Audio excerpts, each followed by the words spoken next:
Capítulo 4. Da análise de impacto regulatório. Artigo 5º. As propostas de edição e de alteração de atos normativos de interesse geral de agentes econômicos, ou de usuários dos serviços prestados, editadas por órgão ou entidade da administração pública federal, incluídas as autarquias e as fundações públicas, serão precedidas da realização de análise de impacto regulatório, que conterá informações e dados sobre os possíveis efeitos do ato normativo, para verificar a razoabilidade do seu impacto econômico. Parágrafo único. Regulamento disporá sobre a data de início da exigência, de que trata o caput deste artigo, e sobre o conteúdo, a metodologia da análise de impacto regulatório, os quesitos mínimos a serem objeto de exame, as hipóteses em que será obrigatória sua realização, e as hipóteses em que poderá ser dispensada. Capítulo 5º. Das alterações legislativas e disposições finais. Artigo 6º. Fica extinto o Fundo Soberano do Brasil, FSB, Fundo Especial de Natureza Contábil e Financeira, vinculado ao Ministério da Economia, criado pela Lei nº UM 1887, de 24 de dezembro de 2008. Artigo 7º. A Lei nº UM 0.406, de 10 de janeiro de 2002, passa a vigorar com as seguintes alterações.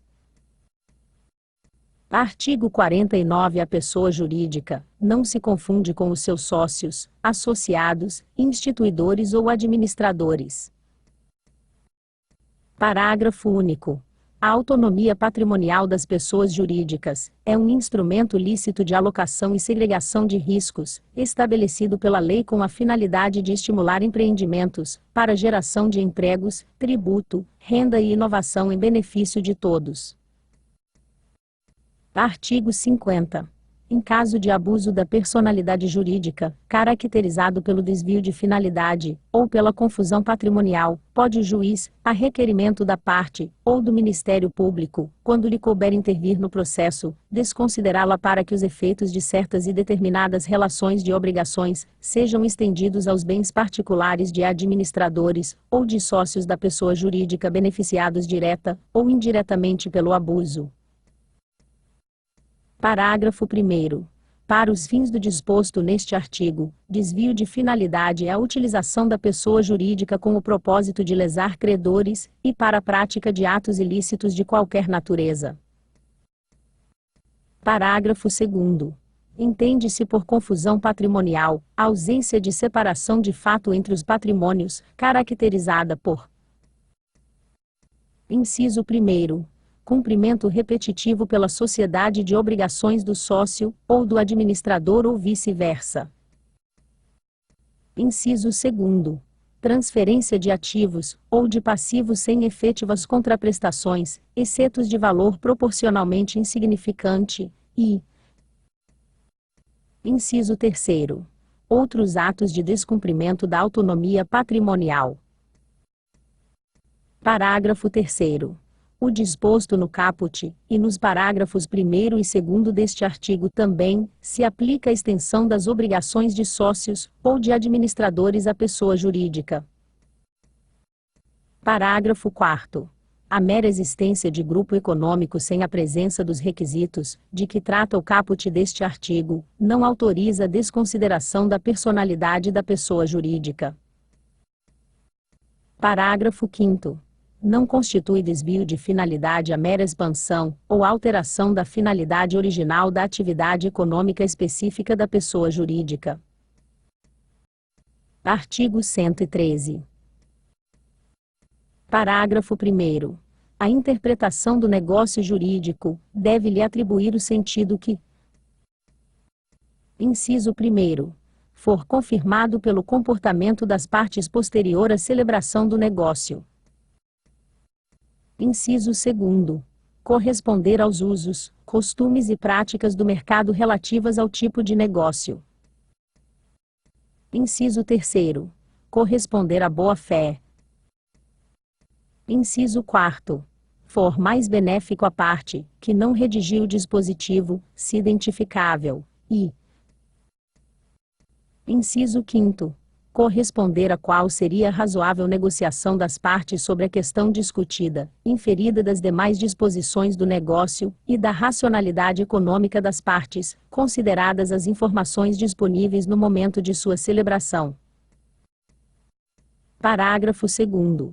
As partes poderão livremente pactuar regras de interpretação, de preenchimento de lacunas, e de integração dos negócios jurídicos diversas daquelas previstas em lei. Artigo 421. A liberdade contratual será exercida nos limites da função social do contrato. Parágrafo único. Nas relações contratuais privadas, prevalecerão o princípio da intervenção mínima e a excepcionalidade da revisão contratual.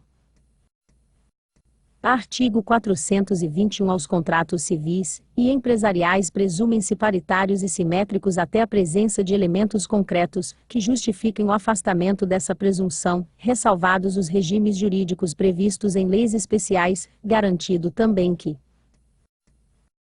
Inciso 1º. As partes negociantes poderão estabelecer parâmetros objetivos para a interpretação das cláusulas negociais e de seus pressupostos de revisão ou de resolução. Inciso 2º. A alocação de riscos definida pelas partes deve ser respeitada e observada, e: Inciso 3º. A revisão contratual somente ocorrerá de maneira excepcional e limitada. Artigo 980. Parágrafo 7º. Somente o patrimônio social da empresa responderá pelas dívidas da empresa individual de responsabilidade limitada, hipótese em que não se confundirá, em qualquer situação, com o patrimônio do titular que a constitui, ressalvados os casos de fraude. Artigo 1052. Parágrafo 1º. A sociedade limitada pode ser constituída por um ou mais pessoas. Parágrafo 2º. Se for unipessoal, aplicar-se-ão ao documento de constituição do sócio único, no que couber, as disposições sobre o contrato social. Capítulo 10º. Do Fundo de Investimento. Artigo 1368. Seu fundo de investimento é uma comunhão de recursos, constituído sob a forma de condomínio de natureza especial, destinado à aplicação em ativos financeiros, bens e direitos de qualquer natureza. Parágrafo 1º. Não se aplicam ao fundo de investimento as disposições constantes dos artigos 1314 ao 1358-A deste Código. Parágrafo 2º. Competirá à Comissão de Valores Mobiliários disciplinar o disposto no caput deste artigo. Parágrafo 3º. O registro dos regulamentos dos fundos de investimentos na Comissão de Valores Mobiliários é condição suficiente para garantir a sua publicidade e a oponibilidade de efeitos em relação a terceiros. Artigo 1368. O regulamento do Fundo de Investimento poderá, observado o disposto na regulamentação, a que se refere o parágrafo 2º do artigo 1368-C, desta lei, estabelecer: Inciso 1º. A limitação da responsabilidade de cada investidor ao valor de suas cotas. Inciso 2º.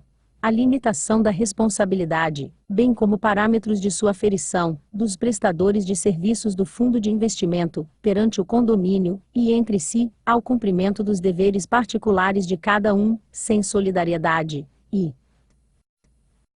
Inciso 3º.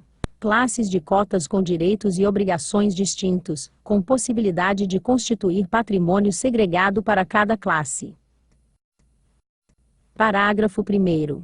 A adoção da responsabilidade limitada por fundo de investimento constituído sem a limitação de responsabilidade somente abrangerá fatos ocorridos após a respectiva mudança em seu regulamento.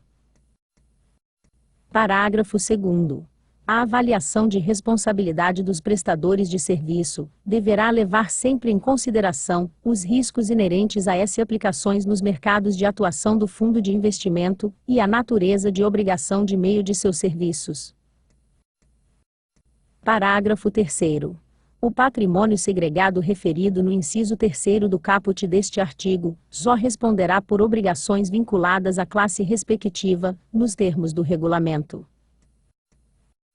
Artigo 1368. Os fundos de investimento respondem diretamente pelas obrigações legais e contratuais por eles assumidas, e os prestadores de serviço não respondem por essas obrigações, mas respondem pelos prejuízos que causarem quando procederem com dolo ou má-fé.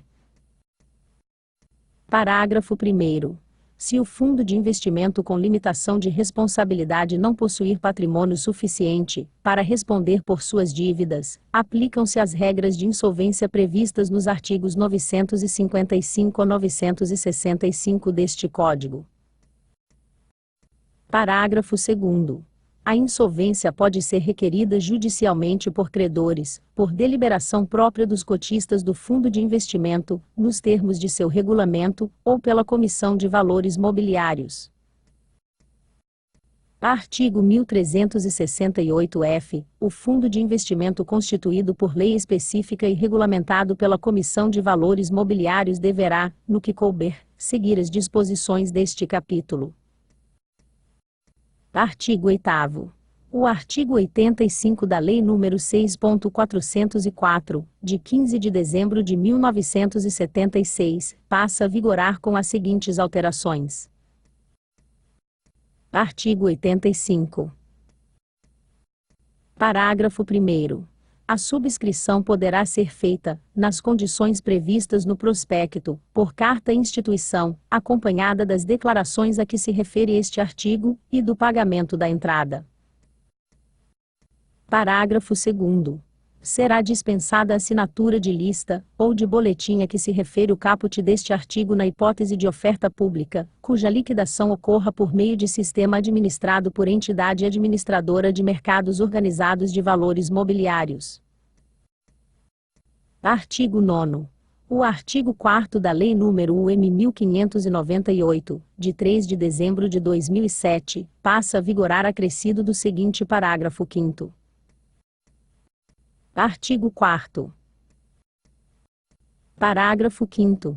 Ato do Poder Executivo Federal disporá sobre a classificação mínima de atividades de baixo risco, válida para todos os integrantes da Redesim, observada a Classificação Nacional de Atividades Econômicas, hipótese em que a autodeclaração de enquadramento será requerimento suficiente, até que seja apresentada prova em contrário. Artigo 10. A Lei nº UM 2682, de 9 de julho de 2012, passa a vigorar acrescida do seguinte artigo 2º. Artigo 2º.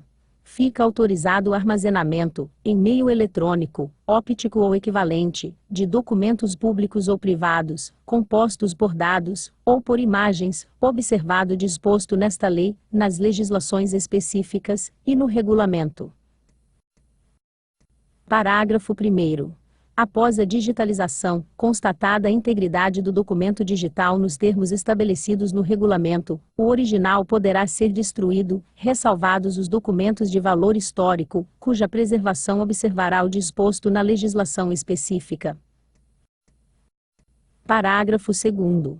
O documento digital, e a sua reprodução, em qualquer meio, realizada de acordo com o disposto nesta lei, e na legislação específica, terão o mesmo valor probatório do documento original, para todos os fins de direito, inclusive para atender ao poder fiscalizatório do Estado. Parágrafo 3º.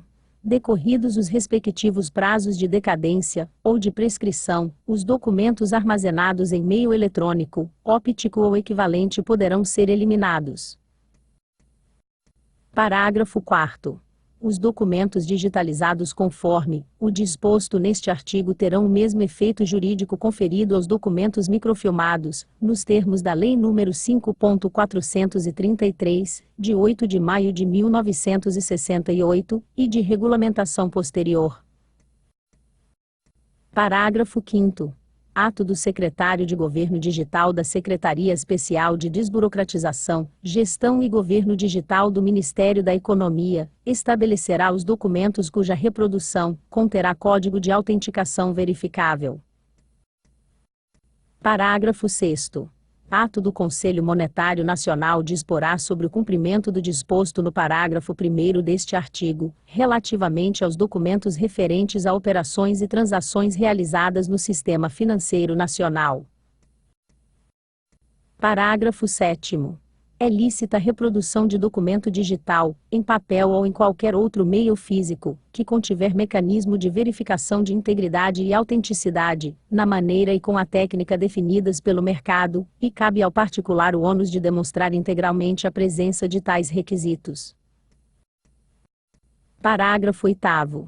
Para a garantia de preservação da integridade, da autenticidade e da confidencialidade de documentos públicos, será usada a certificação digital no padrão da Infraestrutura de Chaves Públicas Brasileira, ICP Brasil. Artigo 11.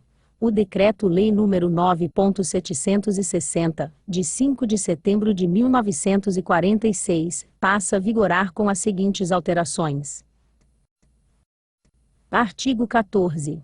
Da decisão proferida pelo Secretário de Coordenação e Governança do Patrimônio da União da Secretaria Especial de Desestatização, Desinvestimento e Mercados do Ministério da Economia, será dado conhecimento aos recorrentes que, no prazo de 20 dias, contado da data de sua ciência, poderão interpor recurso, sem efeito suspensivo, dirigido ao superior hierárquico, em última instância. Artigo 100. Parágrafo 5º. Considerada improcedente a impugnação, a autoridade submeterá o recurso à autoridade superior, nos termos estabelecidos em regulamento. Artigo 216. O Ministro de Estado da Economia, diretamente ou por ato do Secretário Especial de Desestatização, Desinvestimento e Mercados do Ministério da Economia, ouvido previamente o Secretário de Coordenação e Governança do Patrimônio da União, editará os atos necessários à execução do disposto neste Decreto-Lei. Artigo 12. O artigo 1º da Lei nº 6.015, de 31 de dezembro de 1973, passa a vigorar acrescido do seguinte parágrafo 3º. Artigo 1º. Parágrafo 3º. Os registros poderão ser escriturados, publicitados e conservados em meio eletrônico, obedecidos os padrões tecnológicos estabelecidos em regulamento. Artigo 13. A Lei nº UM 0.522, de 19 de julho de 2002, passa a vigorar com as seguintes alterações.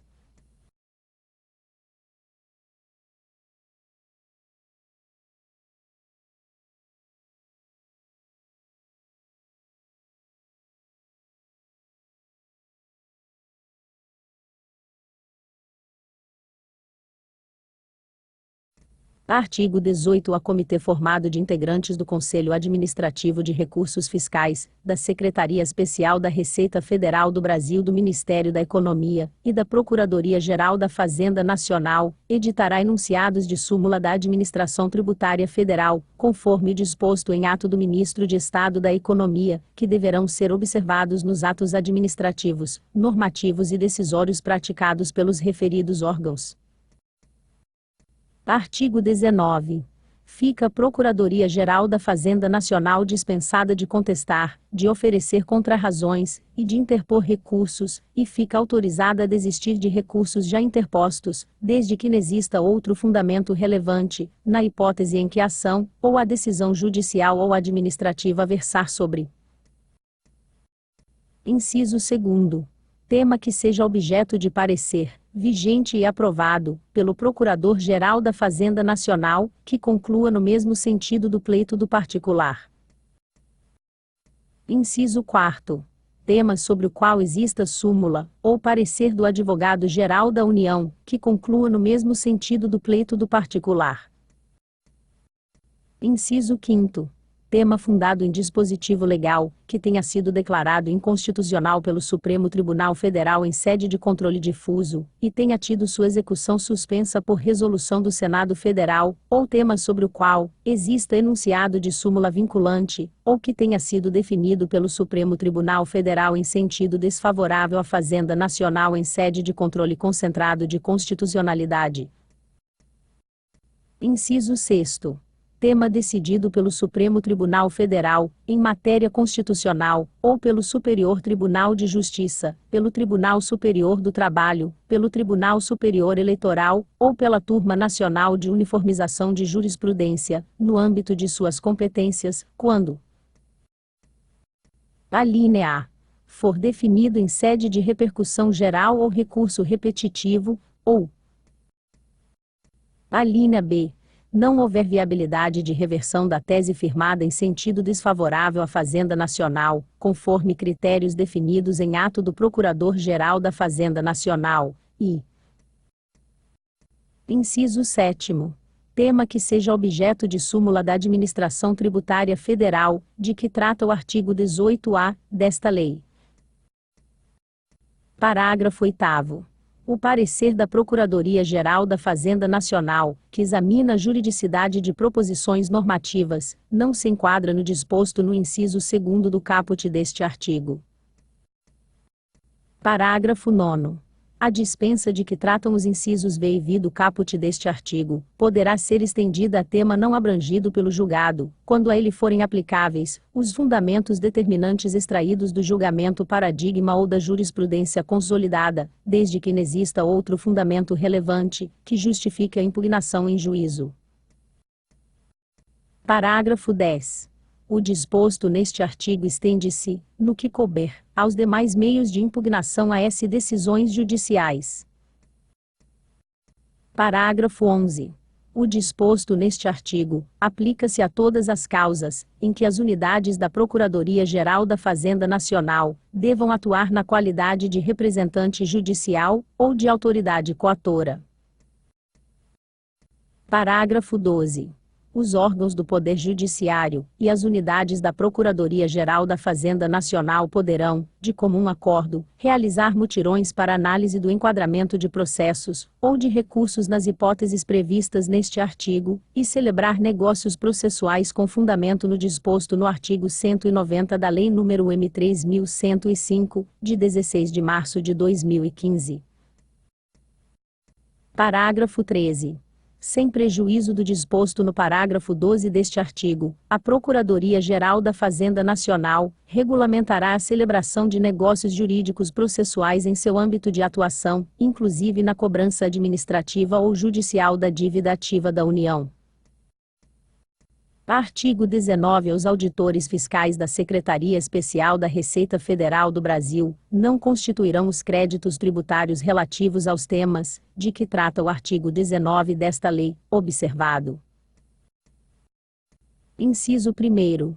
O disposto no parecer, a que se refere o inciso 2º do caput do artigo 19 desta lei, que será aprovado na forma do artigo 42 da Lei Complementar nº SETE 3, de 10 de fevereiro de 1993, ou que terá concordância com a sua aplicação pela Secretaria Especial da Receita Federal do Brasil do Ministério da Economia.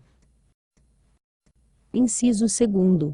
O parecer a que se refere o inciso 4º do caput do artigo 19 desta lei, que será aprovado na forma do disposto no artigo 40 da Lei Complementar nº SETE 3, de 10 de fevereiro de 1993, ou que, quando não aprovado por despacho do Presidente da República, terá concordância com a sua aplicação pelo Ministro de Estado da Economia, ou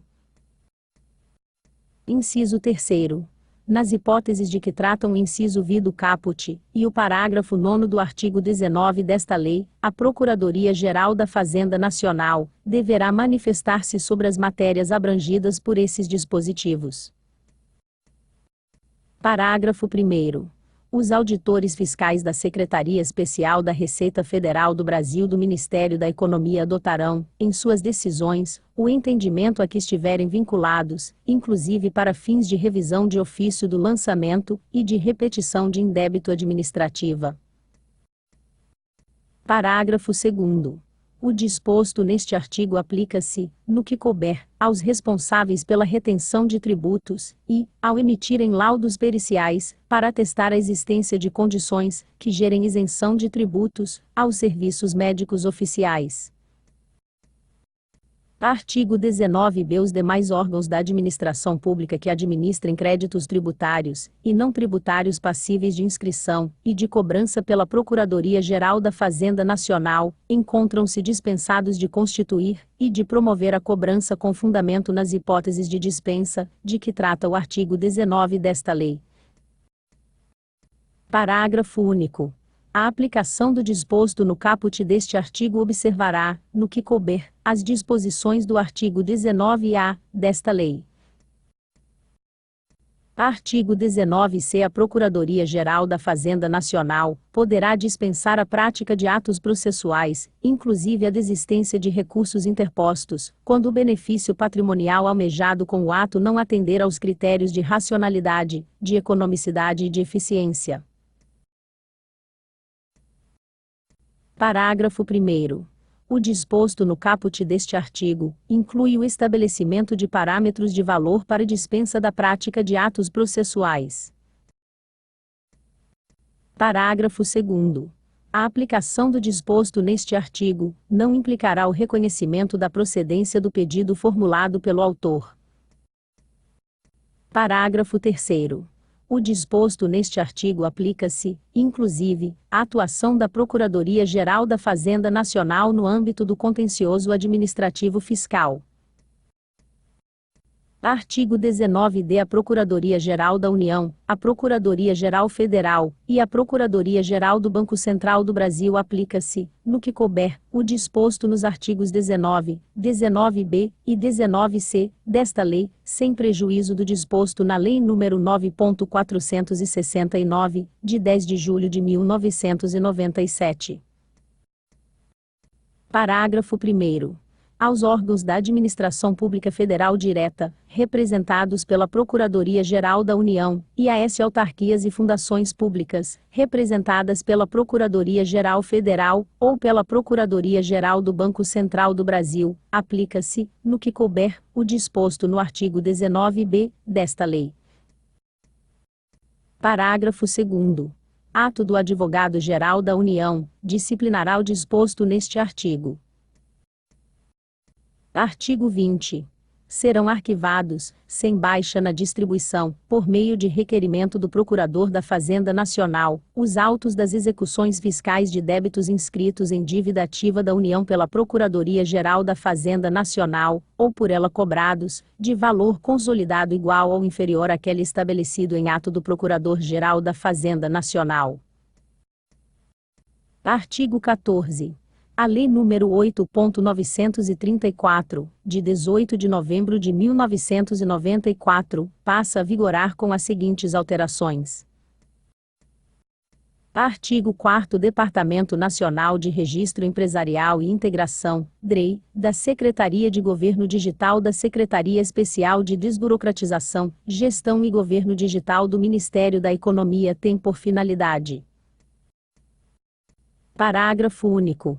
O Cadastro Nacional a que se refere o inciso 9º do caput deste artigo, será mantido com as informações originárias do Cadastro Estadual de Empresas, vedados a exigência de preenchimento de formulário pelo empresário, ou o fornecimento de novos dados ou informações, bem como a cobrança de preço pela inclusão das informações no Cadastro Nacional. Artigo 31. Os atos decisórios serão publicados em sítio da Rede Mundial de Computadores da Junta Comercial do respectivo ente federativo. Artigo 32. Parágrafo 1º.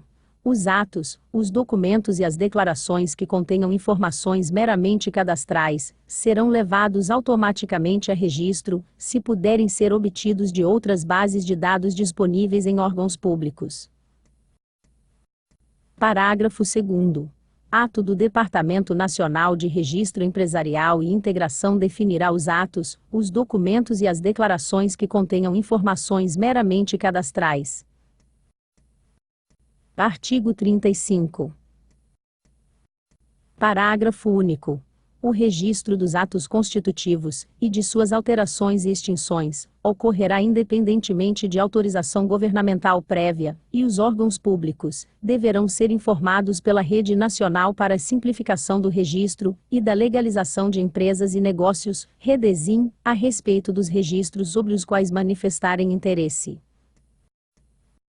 Artigo 41. Alínea A. Dos atos de constituição de sociedades anônimas. Parágrafo único. Os pedidos de arquivamento, de que trata o inciso I do caput deste artigo, serão decididos no prazo de 5 dias úteis, contado da data de seu recebimento, sob pena de os atos serem considerados arquivados, mediante provocação dos interessados, sem prejuízo do exame das formalidades legais pela Procuradoria. Artigo 42. Parágrafo 2º. Os pedidos de arquivamento não previstos no inciso I do caput do artigo 41 desta lei, serão decididos no prazo de 2 dias úteis, contado da data de seu recebimento, sob pena de os atos serem considerados arquivados, mediante provocação dos interessados, sem prejuízo do exame das formalidades legais pela Procuradoria. Parágrafo 3º.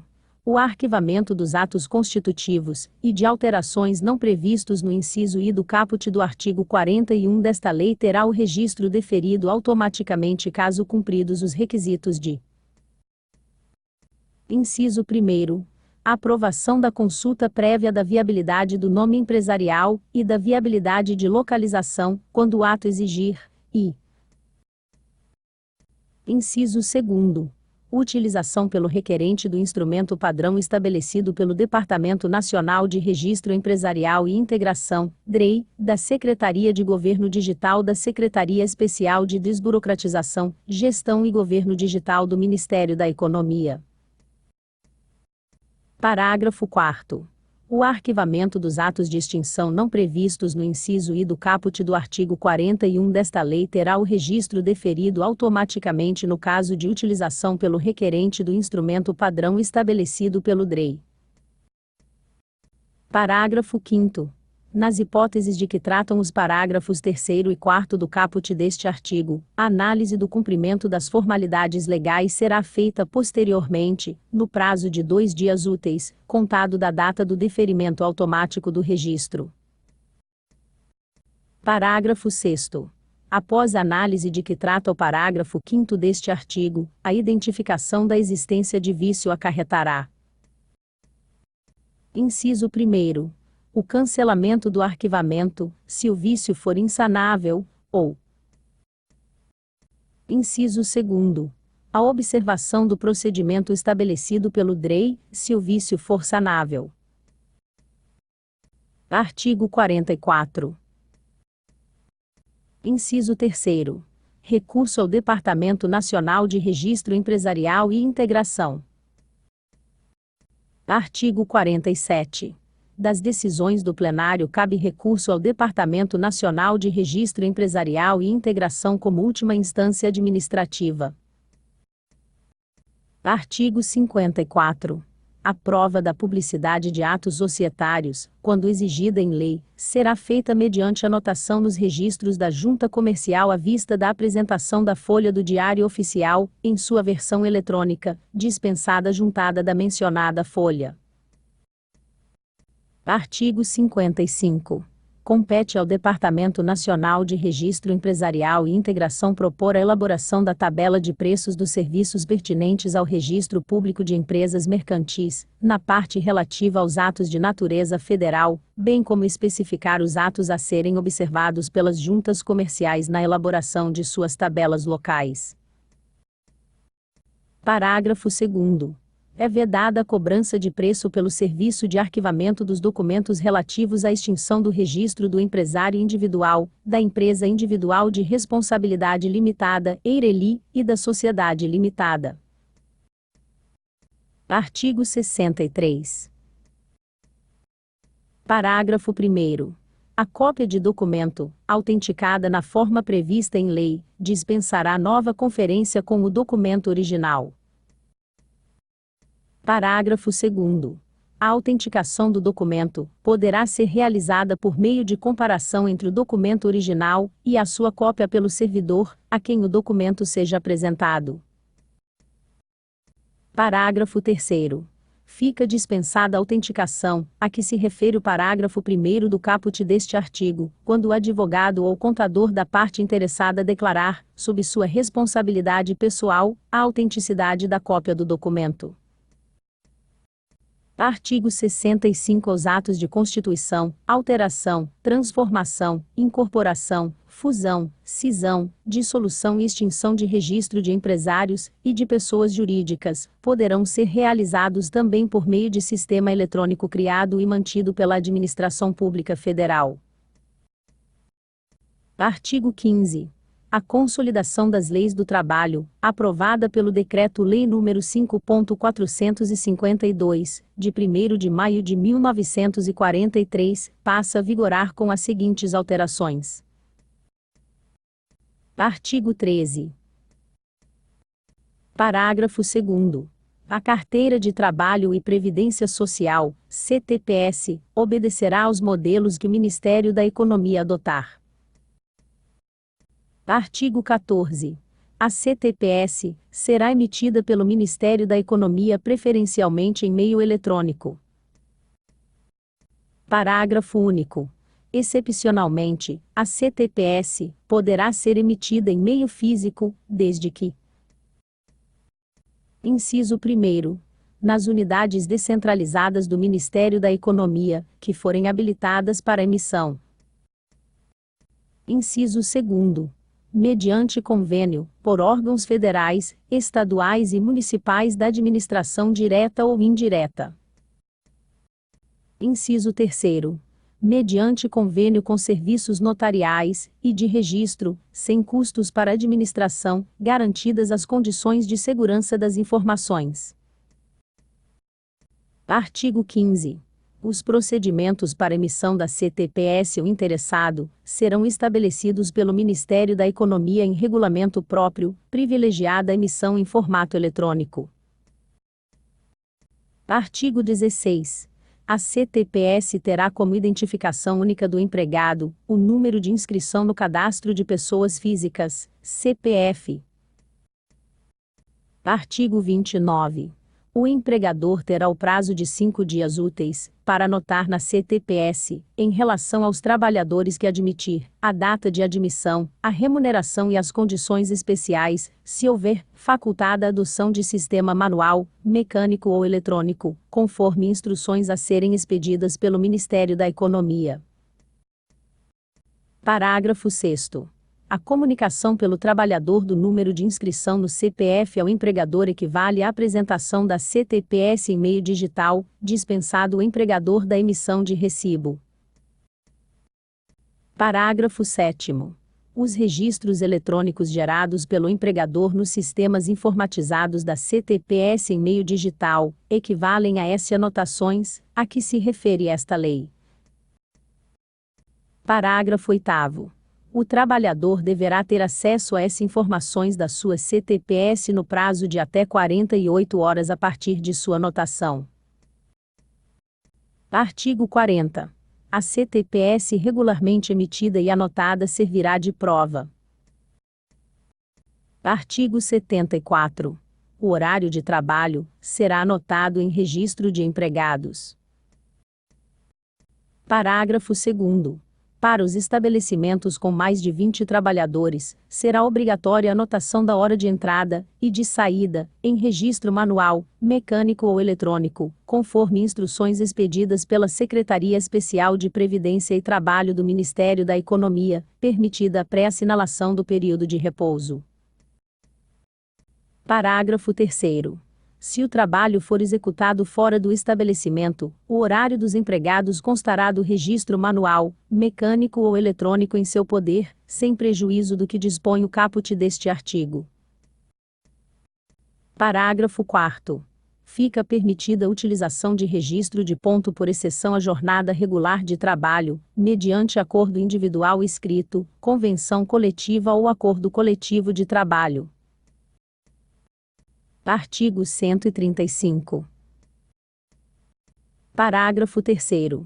Nos casos em que o empregado possua CTPS em meio digital, a anotação será feita nos sistemas, a que se refere o parágrafo 7º do artigo 29 desta Consolidação, na forma do regulamento, dispensadas as anotações de que tratam os parágrafos 1º e 2º deste artigo. Artigo 16. O Sistema de Escrituração Digital das Obrigações Fiscais, Previdenciárias e Trabalhistas, E-Social, será substituído, em nível federal, por Sistema Simplificado de Escrituração Digital de Obrigações Previdenciárias, Trabalhistas e Fiscais. Parágrafo único. Aplica-se o disposto no caput deste artigo às obrigações acessórias à versão digital gerenciadas pela Receita Federal do Brasil do Livro de Controle de Produção e Estoque da Secretaria Especial da Receita Federal do Brasil, Bloco K. Artigo 17. Ficam resguardados a vigência, e a eficácia, ou os efeitos dos atos declaratórios do Procurador-Geral da Fazenda Nacional, aprovados pelo Ministro de Estado respectivo e editados até a data de publicação desta lei, nos termos do inciso 2º do caput do artigo 19 da Lei nº UM 0.522, de 19 de julho de 2002. Artigo 18. A eficácia do disposto no inciso X do caput do artigo 3º desta lei, fica condicionada à regulamentação em ato do Poder Executivo Federal, observado que: inciso 1º. Para documentos particulares, qualquer meio de comprovação da autoria, integridade e, se necessário, confidencialidade de documentos em forma eletrônica é válido, desde que escolhido de comum acordo pelas partes ou aceito pela pessoa a quem for oposto o documento. E inciso 2º. Independentemente de aceitação, o processo de digitalização, que empregar o uso da certificação no padrão da Infraestrutura de Chaves Públicas Brasileira, ICP Brasil, terá garantia de integralidade, autenticidade e confidencialidade para documentos públicos e privados. Artigo 19. Ficam revogados. Vide publicação original.